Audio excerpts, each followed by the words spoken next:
भौजी? कैसन है बड़ा चश्मा लगा के जुल्फी उल्फी झाड़ के बड़ा घूमता रहो का कोनो बात बा का?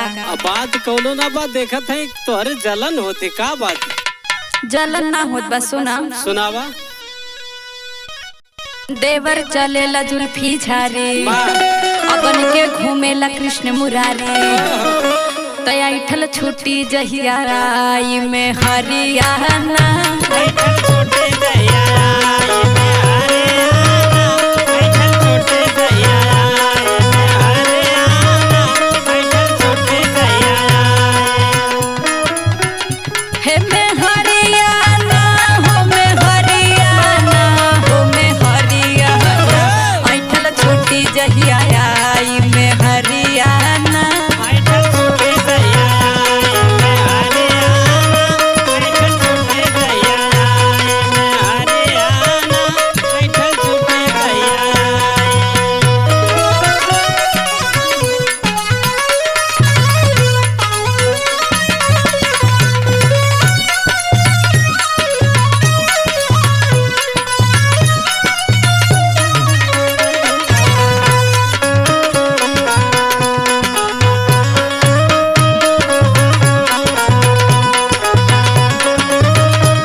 तू काहे चिंता करत हो? ठीक बा सुना सुनावा।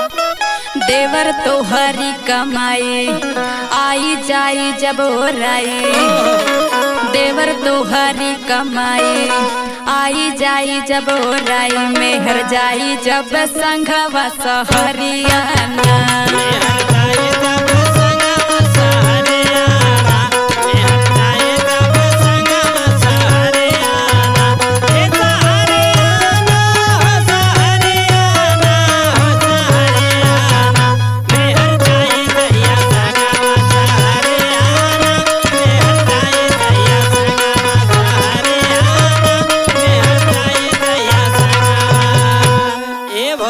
का हो? ढेर चिंता मत करा नहीं तो बरात एकदम लवाही हो जाइबू। ठीक बा सुना सुनावा। जहिया देखबा खर्चा खेवा अच्छा मेहरी लागी नहीं मेवा।